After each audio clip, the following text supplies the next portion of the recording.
Un pays agresseur ne peut pas avoir l'ambassade d'un pays où ils ont agressé. Jamais. Jusqu'aujourd'hui, bon, pour ma bateau na frontière, il y a Rwanda. Qui dit le docteur Mukwege? Est-ce que le docteur Aoye Baté qu'il n'y a pas ça parmi bateau, ben si tu as Congolais la violence? Oui, moi je l'ai dit haut et fort. Les gens doivent prendre les armes, même les armes traditionnelles. Les flèches, les lances et autre chose. L'essentiel est d'écraser l'ennemi, parce que sinon on va devenir esclave de ce petit messier de Hutu, de Tutsi plutôt. C'est donc clair qu'on doit se défendre et qu'on est obligé de se battre sur son propre territoire d'abord, pour éjecter dehors les agresseurs. Deuxième message, dans Augustin Kabouya, au coup de la 3h du matin.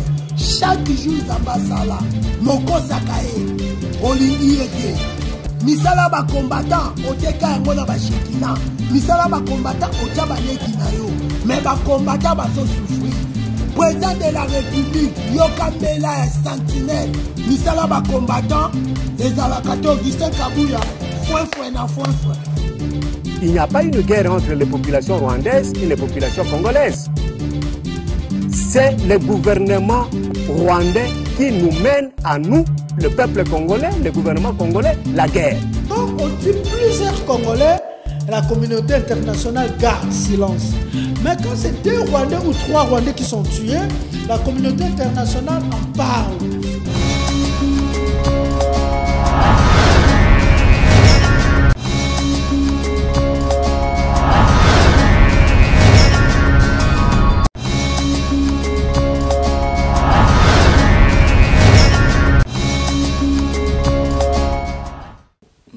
Bandeko Balandi à Vision News Télévision na banzi ke boza partout dans le monde scotché branché na minute oyo pona kolanda émission na bino oyo bolingaka réfléchissons. Mais aujourd'hui présenté par votre humble présentateur Plati, l'intelligence du travail. Oyo pe azali moko ya ba présentateur na chaîne oyo ebengami na kombo ya e-news télévision okokomaka Isaac News TV okomona ngakuna melelo nazana kati ya Vision News Télévision.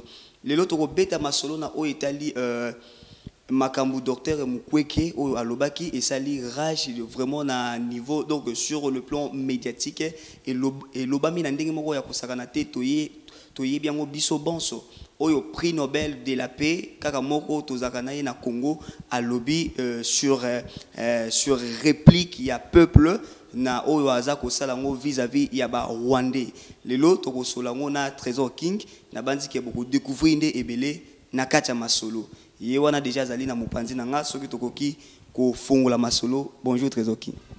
Yange matondo ingeta pour bato ba mesana na bongo ba biete Trésor King basu ba benga nga mona bakoko kolo Congo ndenge ngamona ngaba benga ngai.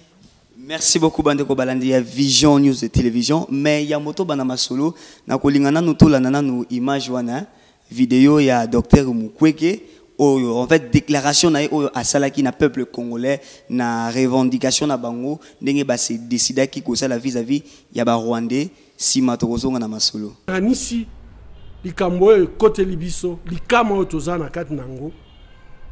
Et sengi penza que Congolais nyonso na et pas nyonso Congolais azali ayeba d'abord que et sengeli mutu na mutu a respecter moninga et sengeli que la vie humaine est à la préserver.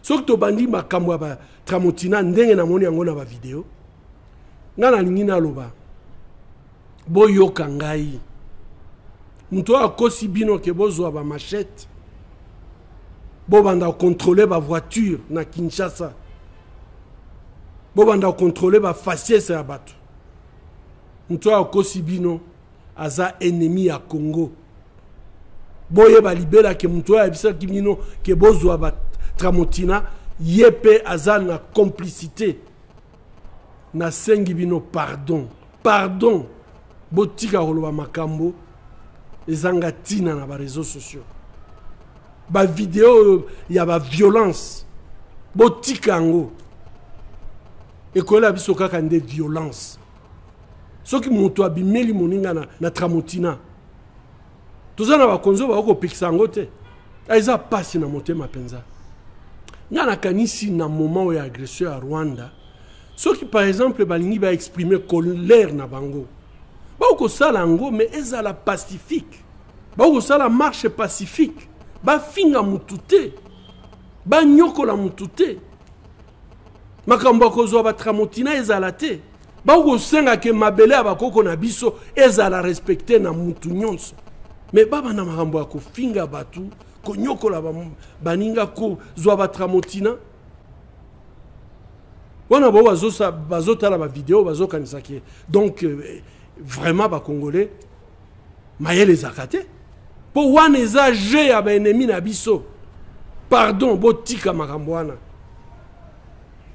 soki mtu asengi clean 1 million ya batu bakota na balabala pona ko lakisa mokili mobimba ke en tout cas toko ndimela te mutu aya kozwa mabele na biso mokili ekoyoka ngana kanisi ba leader d'opinion boye bisa bato baza na kati ya ba parti politique na bino na kati ya ba église na kati ya ba association na bino boye bisa bango ke toza na ba soda batika ba soda bakende na bitumba bosambela bango botindela bango biloko ya kolia na banzi ke tolandi biso bonso image ya Dr Mukwege makambo oya lobi tolandi ngo na bokebi mais na kolinga pe toyoka likanisi na yo par rapport ya oyo prix Nobel de la paix uti koloba donc ba intention nini olandi na oyo ya uti koloba wana personnellement ngai Trésor King ko makambo ya Dr Mukwege ndenga zoloba le prix Nobel.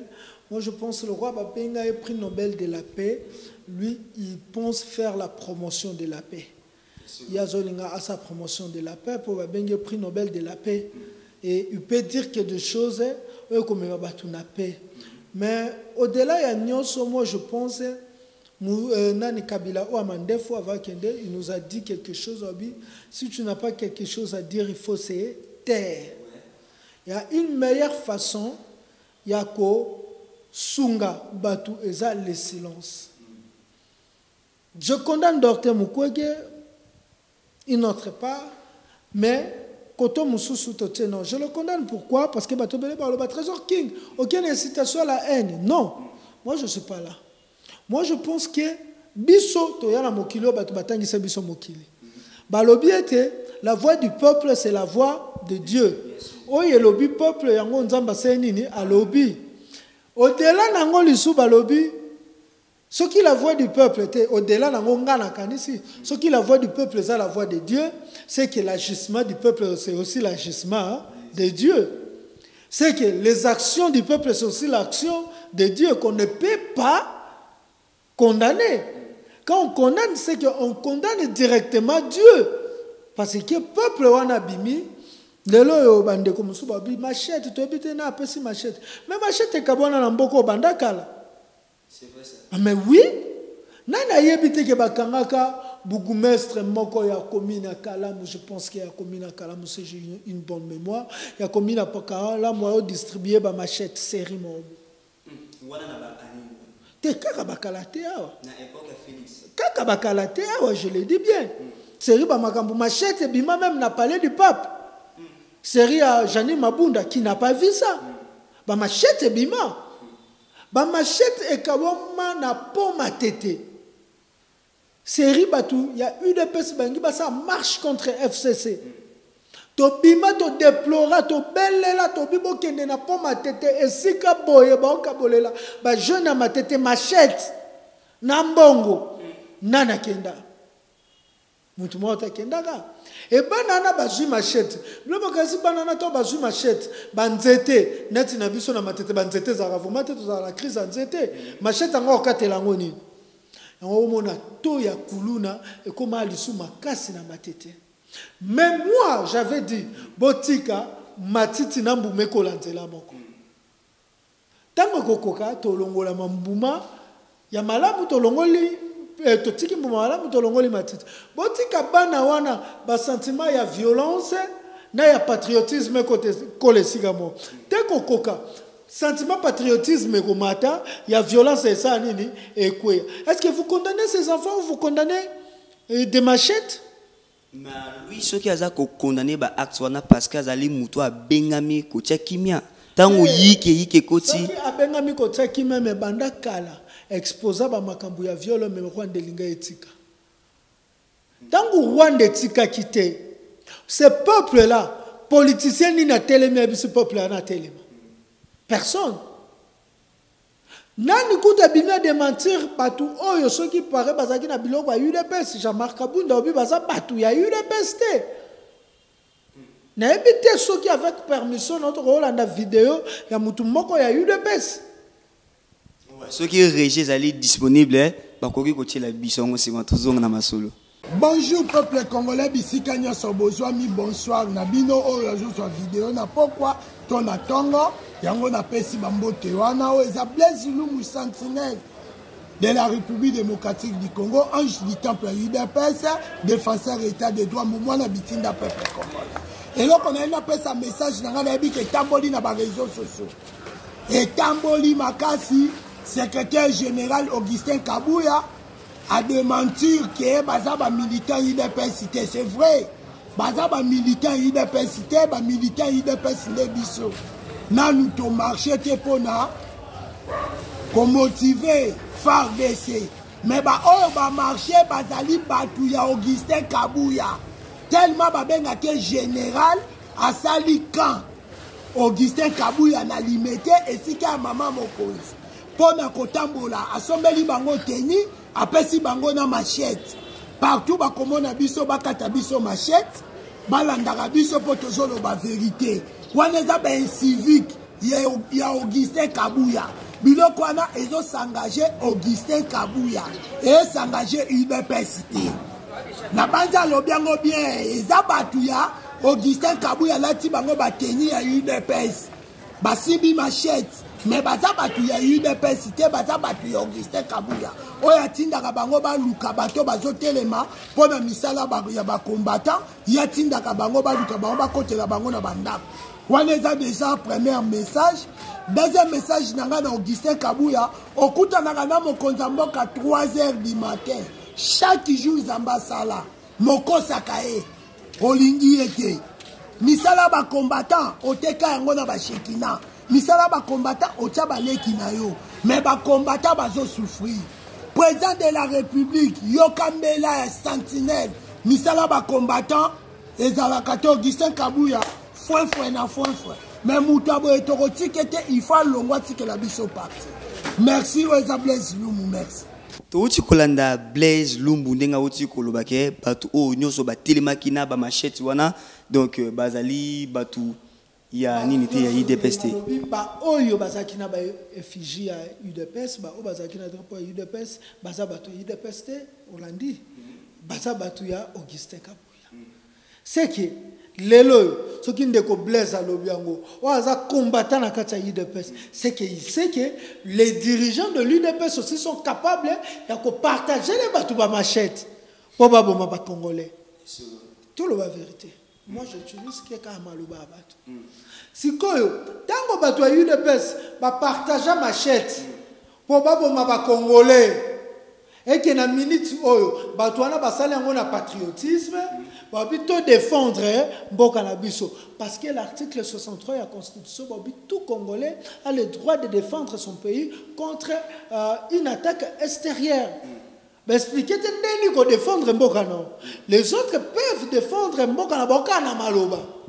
Les autres peuvent aussi défendre les pays Nakisi. Tout le monde peut défendre, donc chacun défend son pays.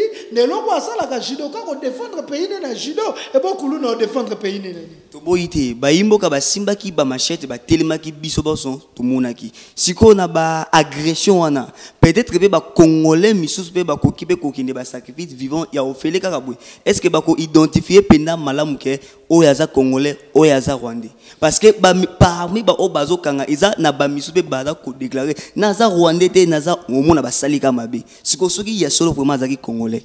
Mais c'est ce que moi je dis eloko ya osala ezali congolais nyoso koma aja ya aner agent aner asala renseignement bomate bango ba komisi ba congolais nyoso ba batu o basala na batwa ba benga ba oni ba braconnier je pense batu ba kataka nyama azokata nyama na facilité ba komisa ba congolais ka ko kata nyama na facilité mais nous appelons les congolais na renseignement il faut tous se renseigner avant qu'on attaque mutu nous devons renseigner mutu ana uti wa personne na zana pour na to kangande ba vrai cible to ke libanda te mais na kolinga to découvrir eloko moko toza na problème na armée rwandaise hein toza na problème na peuple rwandais.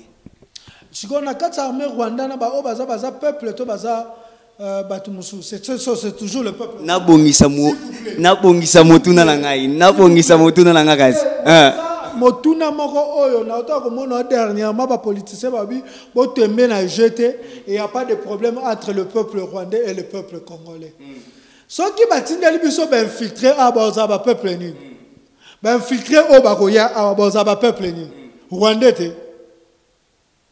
Baza ba peuple rwandais. Ce qui lelo oyo, bobi ke bongisa na motuna no. Poto ke na tiki o. Toza na problème na armée, hein? Armée à Rwanda, toza na problème na ba civil à Rwanda. Toza na problème na ba konzi ya Rwanda. Toza na problème na ba soldat ya Rwanda. O ba olinga ba yiba mabele na biso ba pesa peuple ya Rwanda. On sentit problème na biso que peuple pe donc aza les concernés na likambo.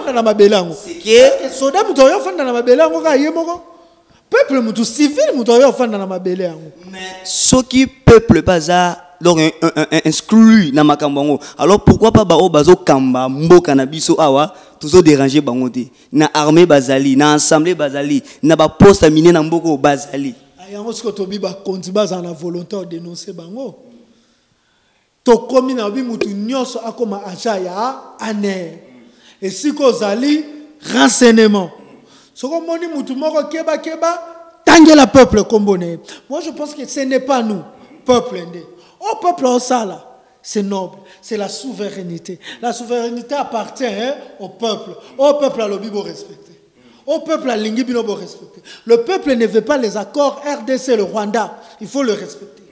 Le peuple ne veut plus qui est l'ambassade de Rwanda na RDC, il faut qu'il y ait le respect. Jusqu'aujourd'hui, l'ambassadeur congolais azak toujours na Rwanda.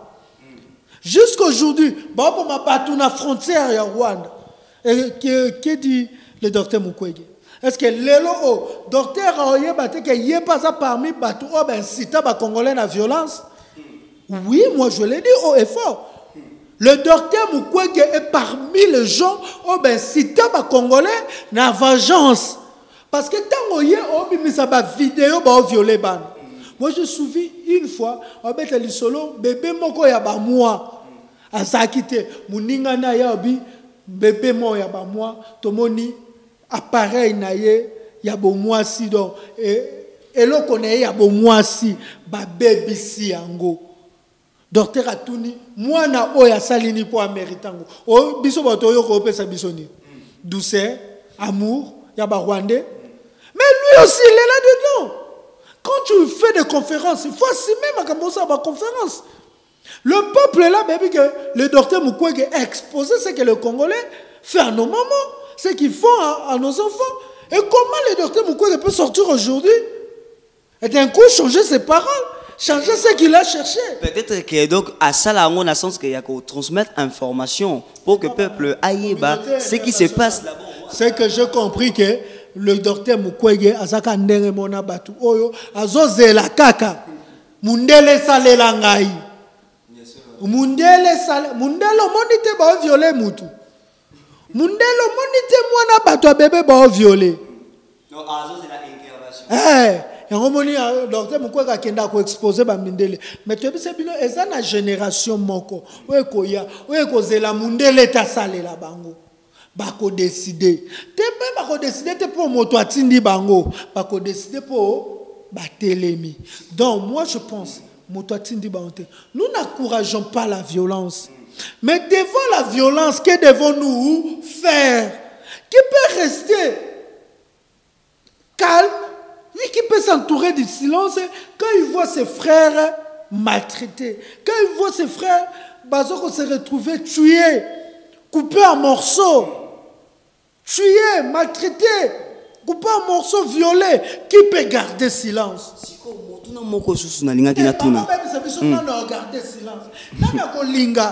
Na bango nyonso ataba militaire ba oui surtout que la constitution lobi que l'état congolais a droit à combattre l'étranger tout na biloko. Mais il faut étranger quand on a voie normale. Pendant qu'il y a bisokuna bakufa. Il y a bisokuna bakufa. Si quoi biso lobi que les accords diplomatiques et ça sous na droit ya kozala, un pays agresseur ne peut pas avoir l'ambassade d'un pays où ils a quoi agresser. Jamais. Si quoi tangu tozo lobi bongo. Ça veut dire que moi, je fan de pas bino. Bande ko na biso bazana Rwanda bazonga. Toko bele la bande ko bazonga. To bisa bino kezana mondoki moko. O ce que betiza mutoka ngoti mondoki ngweza peuple. Et je vous avais aussi promis que le peuple congolais biso tout ça parmi bato basala ba sensibilisation na terrain na mboka oh le peuple congolais comme le peuple moko a éveillé. Le peuple congolais d'hier, c'est pas le peuple congolais d'aujourd'hui. C'est le peuple qui se prépare vers le soulèvement. Et le soulèvement, wana, et qu'on apporte au bengana ba politicien nyoso. Maintenant, ozoloba mwana na mwana bendana zonga na ngambu na yo parce que boyokani ezali souté. Mais la plupart ya ba kondiamboka o en commençant par le chef de l'État. Bazana basa ba étranger, en fait ba étrangers pardon, ba rwandaise, ba burundais, ba tanzanienne et belé. C'est que na basi na bango pe bazonga. Na minute nani Christian Tshisekedi amoni oluka bato anera benga po bayokanga yo balinga ate baloba Denise za rwandaise. Yes, c'est loin. Minute ko yo yebite. Na minute kande lobi bwe bato bati mono loni a lobi to loba Denise za muta est. Yebani partout ki azaka rwandaise partout. Inana yebite. Fa boto yo po yebiango. Donc bato nyoso bo yebiango. C'est parce que bo yebiango. C'est qu'il n'y a pas le sens de patriotisme maintenant. Quand on dit le patriotisme, c'est l'amour de la patrie. L'amour de la patrie, l'amour de la patrie, c'est aimer aussi peuple et patrie. Ta population, ton peuple. Moi, pour moi, la femme congolaise est la femme la plus belle du monde. Pour moi, Trésor qui, oui. Pour moi, Trésor qui, moi, si à Congo, elengi, moitié. Moi, si à Congo, parce que la game bandate. Moi, je dis pour moi, étant que patriote, Mouta Boyate, le col a naza patriote. Pour Nangaï, il faut na linga mabele Nangaï.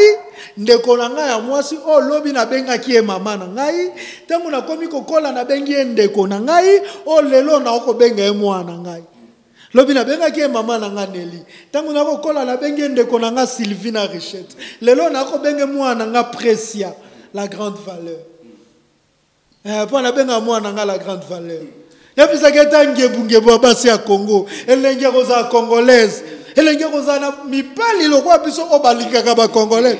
Moi, ça Congo nyoso, so la démission le Naza congolaise. Naza et pas Trésor King, je suis la plus belle femme du monde. C'est ça l'essence du patriotisme. Mais tant que batou, même Israël, bilo babotan la Bible, bon mona er mo bande ko espionner Israël na bas sinza babibo ba la base étrangère té. Salomon, ceux qui les loyo Palestine, na Israël et kabona likola femme étrangère. Moi, c'est étranger, nous sommes en malédiction. Moi, ce qu'ils ont c'est étranger, mais je dois parler. Moi, ce qu'ils ont moi, c'est étranger. Surtout, et pas parce que moi, c'est étrangère. Il y a muta ko éduquer ba na yo. Tango ko éduquer ba na ko kasate ki ko éduquer ba na amour ya mboka na yo. Po ya kola ki na amour ya mboka na te, ko éduquer ba na amour ya mboka na bango. Éduquer une femme, c'est éduquer toute une nation. Et moi, je dis, épouser une femme, c'est épouser aussi une nation. Quand j'épouse une Camerounaise, sache que n'épouser maman au Cameroun. Quand j'épouse une Sénégalaise, c'est que n'épouser maman au Sénégal.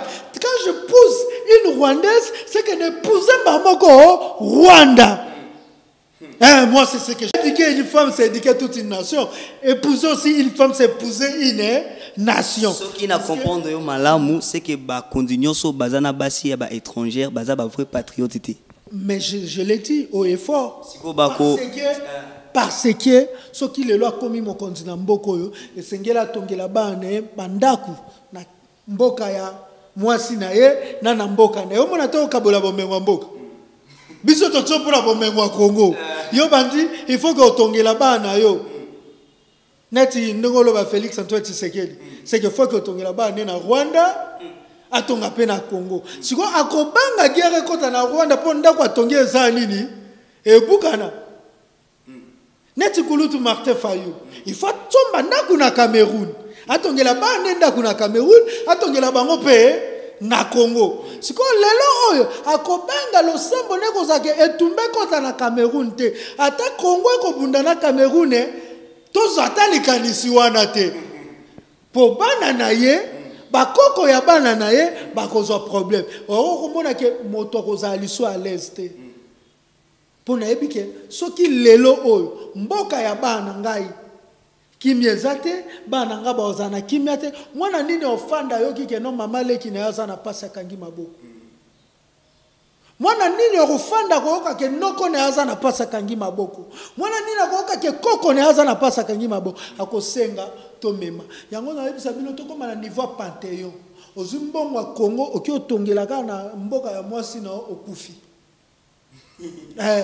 sikoyo wana ndeti ozola kila bango ba devoir yo papa comme na plus de devoirs soko lingi bano bazana mura mboka na yo c'est que il faut oza chaque fois na lito ya bana no expliquer bango valeur ya mboka na yo mais ce que tu expliquer bango na valeur ya mboka no yeba emsu effort no comme pour balinga mboka no 50% balinga pe ya mama na ba 50% mais sinon si tu ne le fais pas yeba bakoko linga même mboka mama bango 90% parce que c'est la maman en Afrique c'est la maman qui éduque les enfants.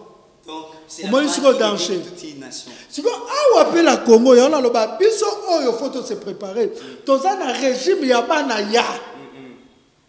Si on peut balobi 50-50, bakoki, et ça la poste de musu bakoki kozwa te.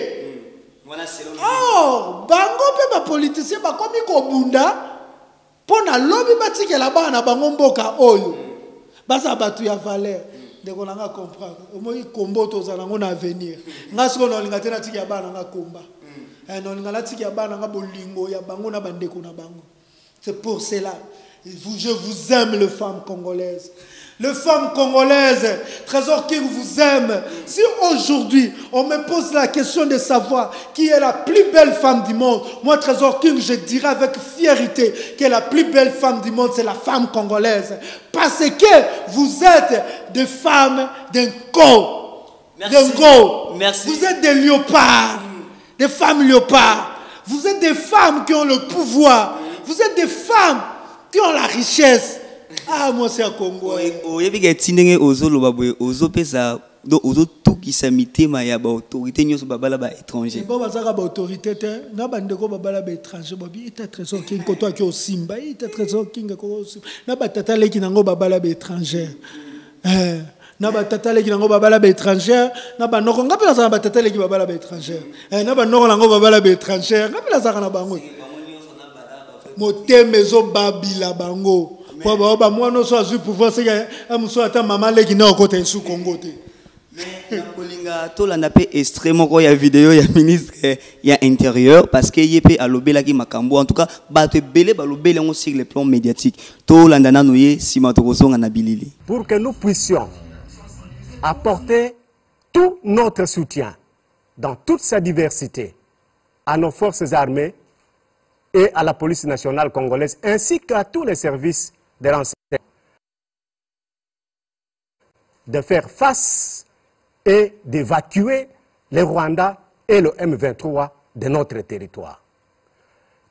Parallèlement à cela, nous puissions constater que dans certains territoires de notre pays, pour ne prendre de ce qui s'est passé à Kalima,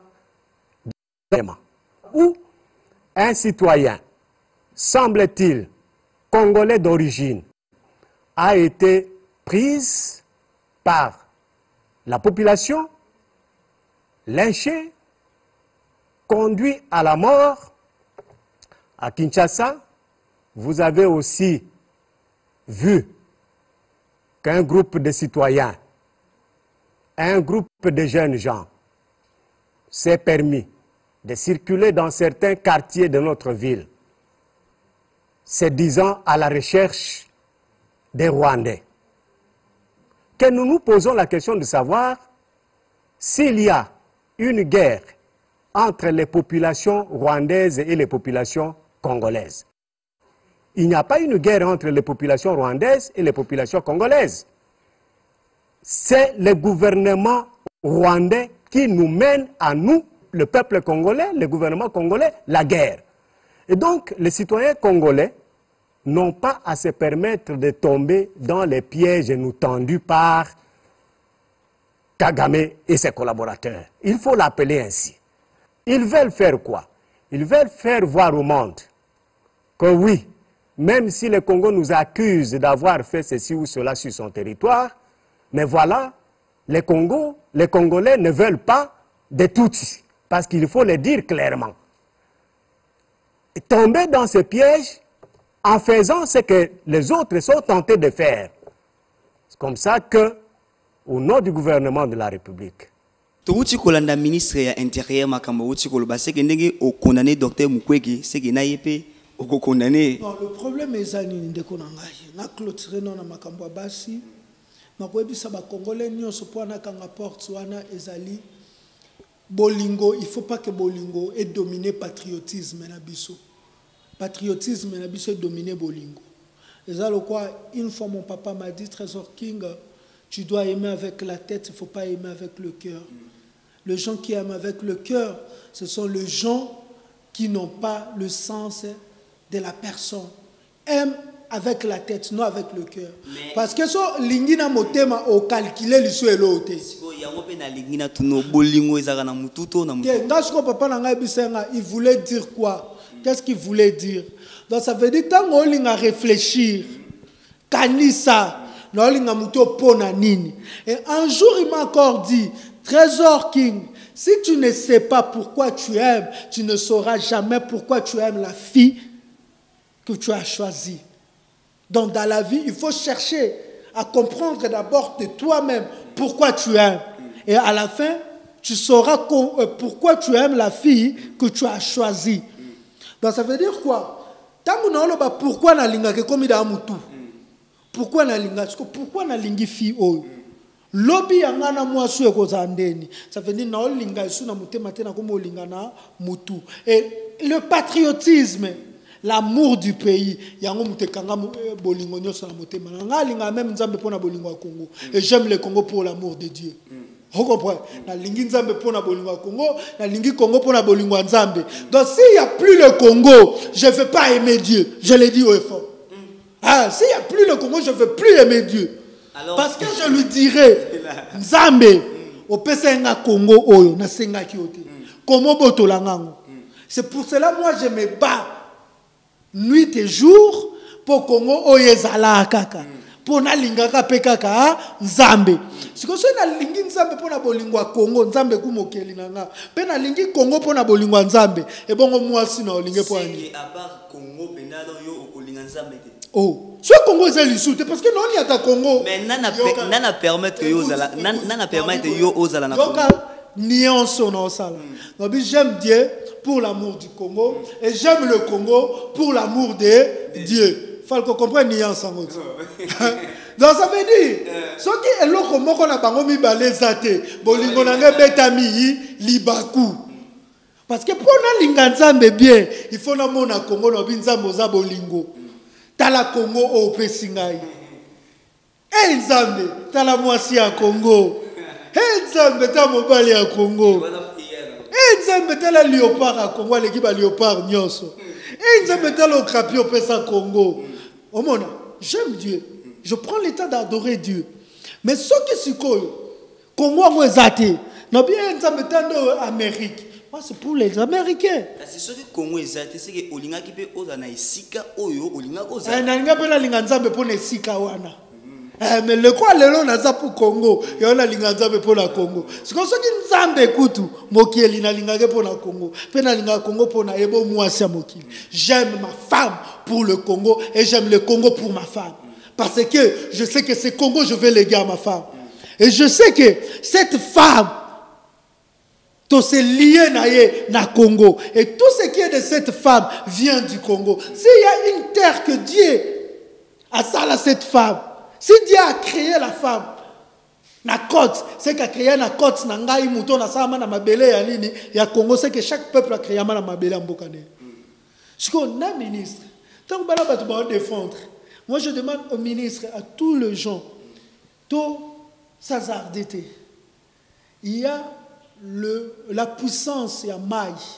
Moni mai autant à la Bible ba biso eloko nzamba za jour akela nango mais jour nzamba akela mai ezate nzamba lo akela likolo na mabele mamo mai ebimi na mabele lo mai emibimelaka ténèbres ebimi nzamba lo bete que l'eau soit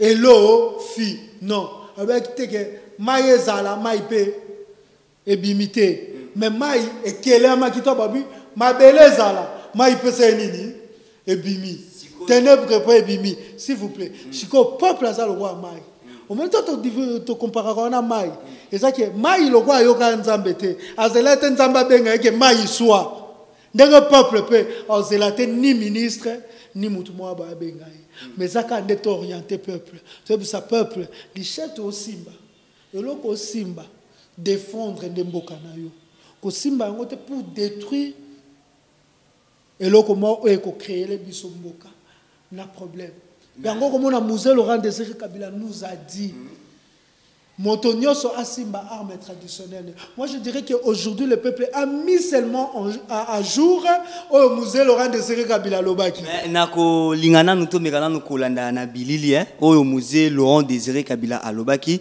et bon tozonga na masolo. Les gens doivent prendre les armes, même les armes traditionnelles, les flèches, les lances et autre chose. L'essentiel est d'écraser l'ennemi, parce que sinon on va devenir l'esclave de ce petit messier de Hutu, de Tutsi plutôt. C'est donc clair qu'on doit se défendre et qu'on est obligé de se battre sur son propre territoire d'abord, pour éjecter dehors les agresseurs. Intervention ya musée donc au alobaka c'est que peuple azaka ko appliquer au ya lobaka wana à mettre en à jour donc ça que makambo boelekaki akeka na mise à jour dans la mise à jour ba mo bimi le roi muza lobaki on lelo bien sûr peuple ba condamner peuple wana te ba condamner musée mutatikela bango héritage de jamais trahir le Congo que tout Congolais a simba arme traditionnelle pour défendre mbokane c'est ba ko condamner ndeni ba kolanda ye na lilita pour ba condamner yeda kina bende siko to comme une période où les paroles s'envolent mais les vidéos restent et l'on les écrits mais comme les vidéos tout est comme attends il y a écrit dans la question ni les écritures à moto il faut vidéo bon les paroles s'envolent les écrits restent et le vidéo témoigne voilà des golo il est comme une époque où les vidéos témoignent. Qui était Musée Laurent Désiré Kabila? C'est celui qui nous a légué le nationalisme après Patrice Emery Lumumba. Lui il a hérité ça de Patrice Emery Lumumba et il nous a légué. Bon, vous comprenez, Musée Laurent Désiré Kabila. Il avait trahi le pays. En arrivant au pouvoir, il a dit de ne jamais trahir le Congo. Les Congolais ne jamais trahir la patrie. Ce que ceux qui, makambo a lobby, peuple salé l'autre, peuple kasalwa, va trahir Mboka. Moi, je pense que ce peuple mutatinga angote, ce peuple téléma mutatinga angote.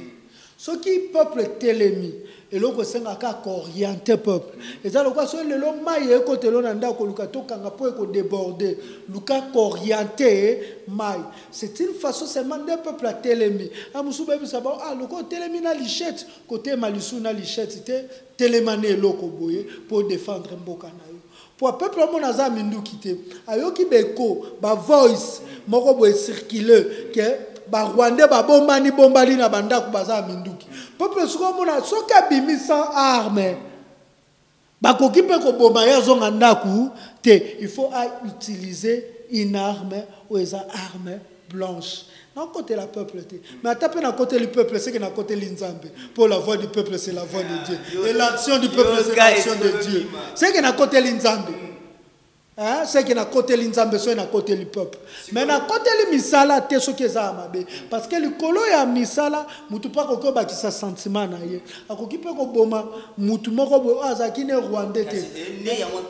Yango pe vraiment na lingi na naba action au peuple a jui hein pour abana ko appliquer wana est-ce que ekoki kobota ba phénomène misusu te lokola ba phénomène akuluna toyebi ke ba sali toute une armée ya batu ba agresser ka batu donc ba luka ka ba Rwandais na butu mais ba kompe ko profiter pe ko agresser ba imboka ko boto la babiloko ça peut créer ce genre de phénomène. Moi je dis chaque chose il faut orienter à moi. Ce qui est ko créer phénomène défense du pays le patriotisme j'applaudis. Ce qui est le kobilo bobenga kuluna mais et ko permettre ba jeunes ba sens à défendre mboka na bango parce que même les Français ne blaguent pas avec leur pays, même les Rwandais là ba blaguer na pays na bango, même les Américains ba blaguer na pays ba yiba ba indien. Tu vois, donc je ne peux pas blaguer. La vie d'un Rwandais, tout le monde en parle. Et toi ba Congolais ba okufa personne n'en parle. Donc biso bikeko le quoi tous bikeko c'est que biso bikeko ngo bomona ke bikeko peut passer la action quand on dit plusieurs Congolais la communauté internationale garde silence mais quand c'est 2 Rwandais ou 3 Rwandais qui sont tués la communauté internationale en parle. Où allons-nous? Oui, c'est ce qu'on vous dit, ces combats ou cette guerre. Oh, tosala ngonde kana ba Rwandais te na roi Philippe Boyambe na mboka. Oyo, tosala ngona ba américain, tosala ngona ba asiatique, tosala ngona ba belge, tosala ngona ba français, tosala ngona ba anglais, tosala ngona ba japonais, tosala ngona ba tebele wana. Yango, je finis. Tango batu bobelela Poutine yaka ba école wana musuba olinga te Poutine ya abima lokwa ye danger.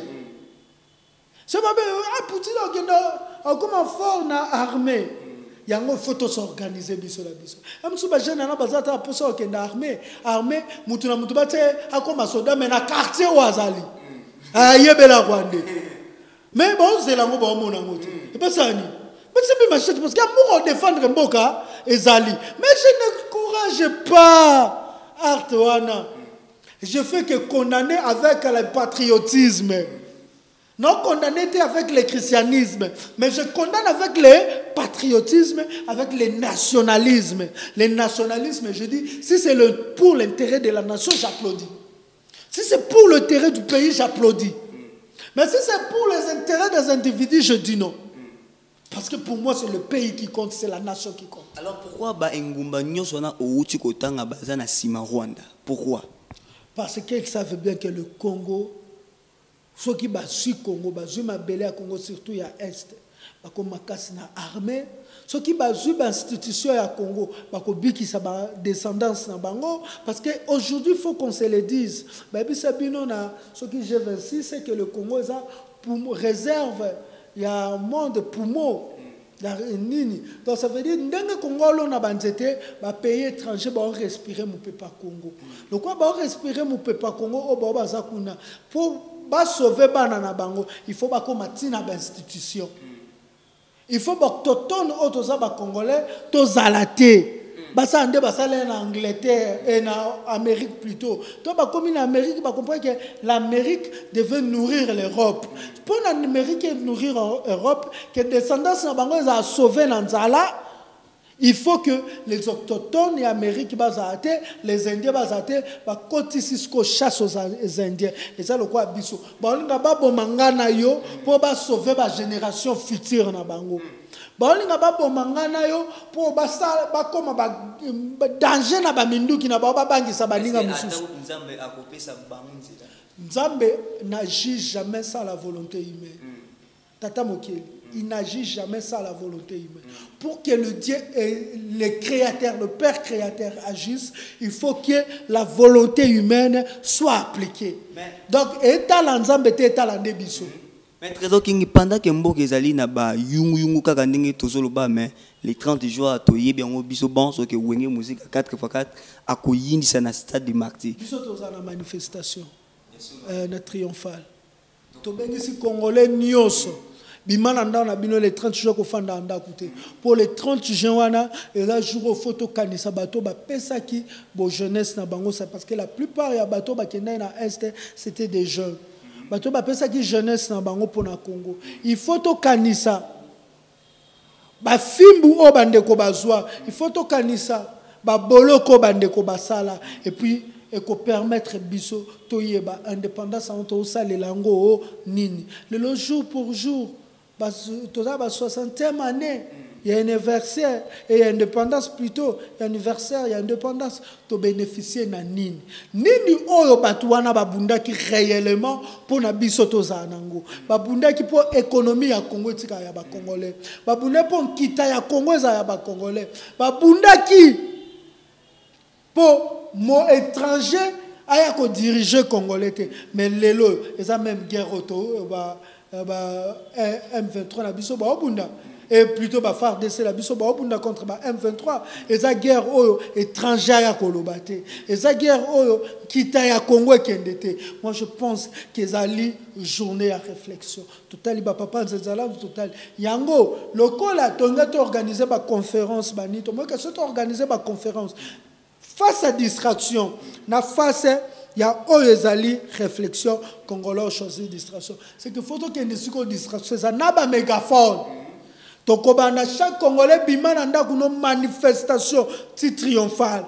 Surtout comme kuna ba biso to panza bino po wenge ba ko linga ba pesa 40% nango na armée oyo na plus de 200 000 soldats. Bino bo pesa 40% ya recette à concert na bino oyo kozala so ba tu ba continue martyr plein kozala $80,000 parce que recette na ba on a 5 000 francs na 80 000 personnes dans stade de martyr et kozala le roi $200,000 au 40% nango za $80,000 au lieu ba pesa $80,000 et pas il y a 200 000 personnes parce que $80,000 et pas il y a 200 000 Congolais au romona keno soldat moko moins de $1 pour que l'Assemblée nationale après ça $200,000. Donc ça veut dire soldat mo azaka na $1. $1. Mais député ça mbongo belé ba wera ba $50,000 ya ba caché ba $25,000 ya ba caché. Ba $20,000 à ba caché, ba 5,000, ba 10,000, ba nini de dollars à ba caché. Mais pour soldats qui ont moins de $1 pour un concert, on me manga peuple na distraction pour na foutre le 5,000, na 5,000 ano longolika 2,000. Au PC, c'est que Congolais nous s'il vous plaît, on kolinga qui concert wana malamu soit 3,000 na yolia, soit 2,000. To senga na assemblée nationale ba tela biso tono liboso ya assemblée nationale et si ka to yo ta ba 1,000 francs ba 500 ba 2,000 francs na biso pour batindela ngo armée. Là na cadre ya manifestation na biso. Na cadre manifestation na biso. Oza 500 francs, 100 francs, 200 francs. To ya vraiment tono biso te. To ya bisa bango o lebo tela biso ba policier. Tous les gens pour ça policier. Tous les pour que l'on a moututé. Bon, ça a batono. Bon, tu as vu ce nombre de batono. Mabonza pone école. Les 30 juin. Tout le monde donne les mabonza. Nous sommes plus de 80 millions du peuple. Mabonza pone école. Plus de 80 millions de personnes. Et puis, tu as combien? En fait, mbutute tant bino beaucoup dans la manifestation n'attend ba amourer ya musique ba koluka ba de précipiter na stade avant ça amourer musique azaki no congolais et puis ce lenga Congo batu ba yo kangote ya so Congo ebe bande to lelaka soko bina posa congolais yo kasi na ce congolais ozali congolais te mabela na Congo azaki te banga bolo ba organiser ni banga ba organiser biloko wapi. Donc c'est qu'il faut tout sauver non et le bino bolinga bosali le sol congolais. Mais on peut dire que le mot très important que l'armée rwandaise ils a déjà na kata capitale Bazali. C'est pas circuler qui ba dire circuler ba bi ba teli biso ba rebelle awa ba teli biso na ba côté ba tagi ba bisika il faut faire face na bango. car tout ça journalisme, toute rumeur constitue une information. Ce qu'ils appellent rumeur, le roi nini, information, le roi va informer. Il faut une investigation pour confirmer c'est vrai ou c'est faux. Ça va permettre d'accéder à l'investigation. Une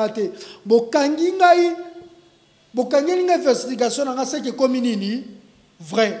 Pour lobby, c'est que une investigation va permettre biso. To comme na banda Congo batangi. Tout ça micro baladeur yo ça nani to que réellement il y a pas de Rwandais wato lo bakeno, ce sont des jaloux ya bato nde ba créer loko. Merci beaucoup pour la intervention na yo bande ko balandi. L'investigation rumeur wana tikali information tikali lo quoi vrai. C'est que batika biso to ça investigation. Mais na minute to pesa kenge keba. So na keka ngamo na cameraman ba ko zwanga peso eza solo ba tsenga pe kuna bakanyi ngai. Siko il faut l'état la biso à permettre exemple général quand son lobby toyoki oba lobby bino ba journaliste boya to kende kotala banda kwango bomona ya solo ba rwandais baza kuna to ba rwandais te so to komi kuna to bi bomoni eloko ba lobby eza nango ba rwandais te congolais bi keza lokuta mais sinon tu na preuve contraire ezaka information. Merci beaucoup Bandeko Balandi à Vision News Télévision. Toujours qui est déjà na souka ma solo. Mais na kolinga pe to lobela rencontre ya président Félix na Paul Kagame au Salami Lelo na Kenya na Nairobi. Donc ba kutani donc ba kondia État d'Afrique de l'Ouest bango bon so ba sangani mokolo lelo ndenge toza koloba wa na tina kaka ya kosola o etali situation ya Est. Est-ce rencontre na bango ya mokolo lelo et koki ko porter solution na dossier on est. Est-ce que vous avez payé à Est? Rencontre il y a pays à Grand Lac non? Vous avez payé à Est. Afrique de l'Est. Vous avez dans la région il y a Est. Vous avez en Afrique centrale. Ba pays Afrique centrale ba comptable sauter RDC.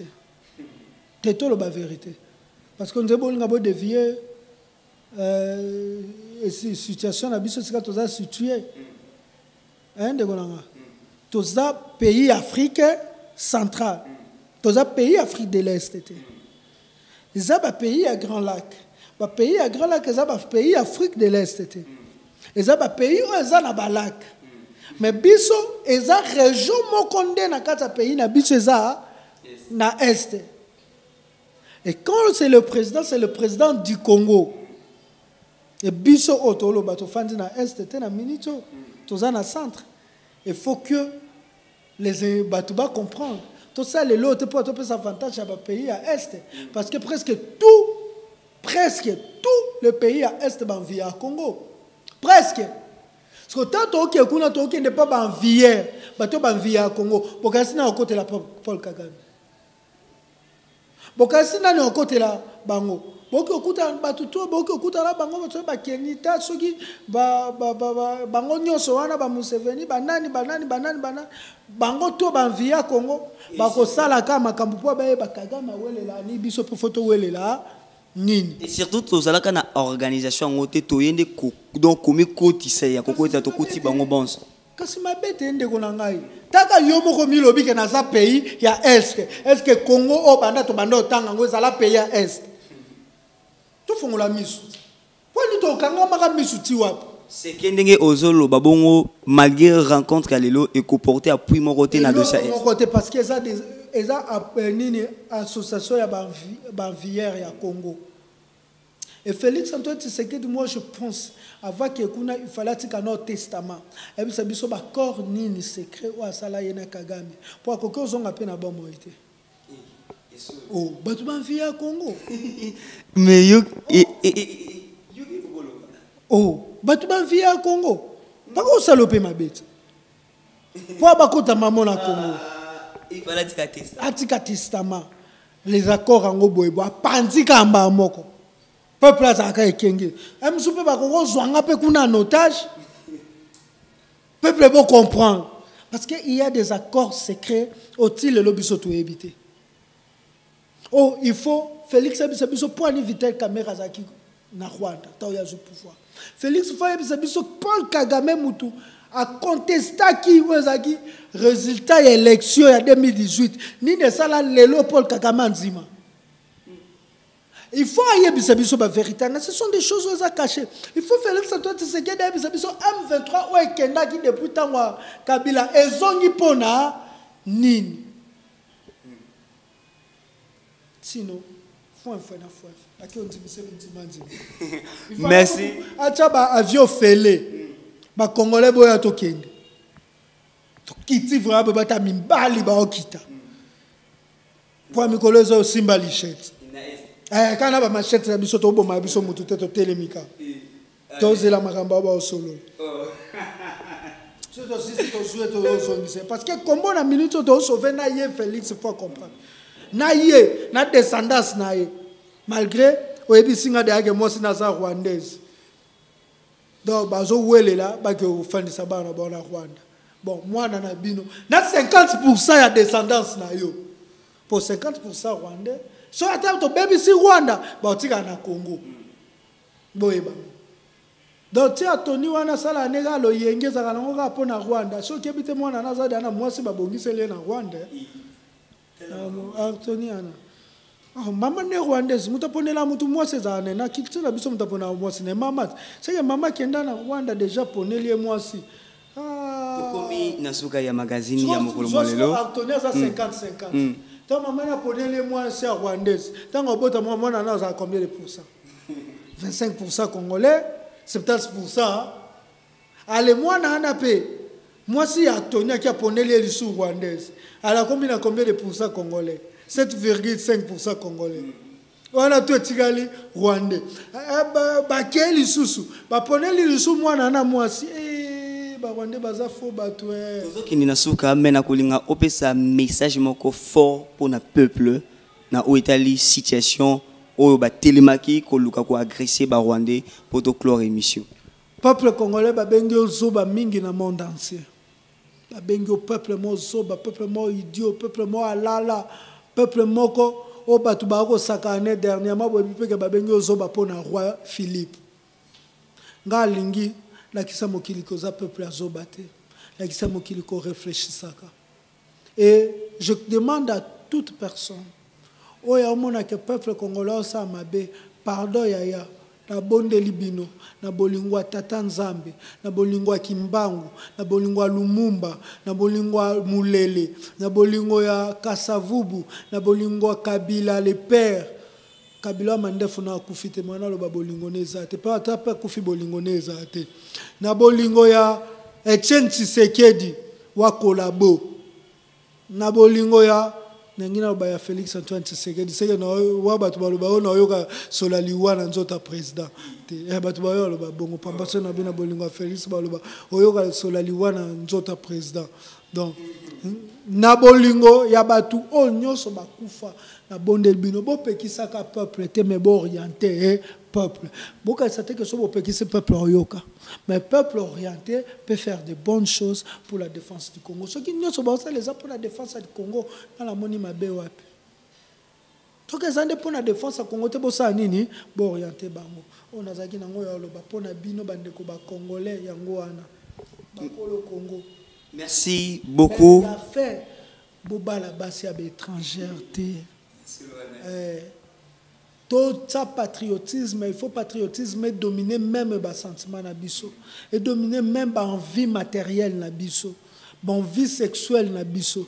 Au moment où on a dit ah nalinga moso le quoi étranger pour avoir un bon belé famille la bango belé sungangai. Donc ça veut dire amour. Il y a mboke za soute mo comme l'amour et matériel yeba ke bana na ba za na ba génération nous allons léguer ces pays na ba koko na bana na biso na ba koko na biso so déjà ba no ba comme 50% ba étrangers 50% ba congolais il faut obunda ozongisa ba na ba Congo ba koma ko bala ba congolaise na ba congolais pour ba fongola lisusu bo moto ya bo Congo sinon te lobi ba bilo ba ko se perdre bo ya na Congo to bengani bango ba kena mboka ba mama bango to bengani bango etika enfant de Rosala te mawa donc ngalinga nga mwasa Congo e basa Congo e ba mama Congo maman Marie-Claire ya mama Rose maman Christine maman nyonso tala ba mama boa kitoko ba mama boa bi otsa biso kimia ba mama bolona banduno biso bolitolia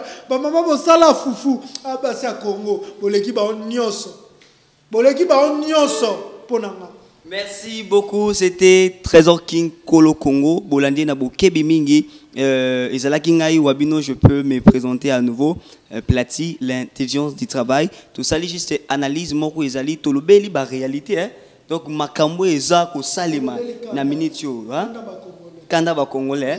Donc makambo ezali à l'actualité, c'est donc ce sont makambo ko tokoki koloba no comment parce que batu bonso ba yebi ce qui se passe actuellement na Estamboka na lolenge ba congolais ba se revendiquer kia na ko senga kaka na balandi bonso oyo ba kolanda émission oyo bo comprendre le message clé to salia donc to salia ngote pona obino beaucoup penser mais ça un vrai patrimoine kaka ndenge le frère auti koloba bo comprendre le message clé ya masolo yo pe o ressentir quelque chose na yo o koyebani no sala pour na mboka na yo to komi na suka soki eza mbala no ya liboso ya kolanda émission oyo na kati ya Vision News télévision ko bosa na te ko s'abonner partager commenter soki eza na quelque chose que to betio libaku quelque part ou tikeli biso message toko bongsa mbala sima soki bolingi bolanda ngai na ba émission misusu o etikali bokoma Isaki News télévision sur YouTube pour découvrir Plati. Je pense que tout est bien qui finit bien. On se voit. Ça finit pas bien parce que nos concerts ont mis les 30 juin. Fin un peu exact. Non, Tolongi Rwanda. Cette émission a bien commencé. Et Suki. Et Sika Oto Suki to ebate Suki bientôt mabe. C'est que ba épisode. Ba la étrangère ba moni lora na bois keli ba jeton. Ma femme étrangère ba moni lora na bois keli ba jeton, mais je m'en fous dans un Congolais. On se voit à la prochaine. Bye.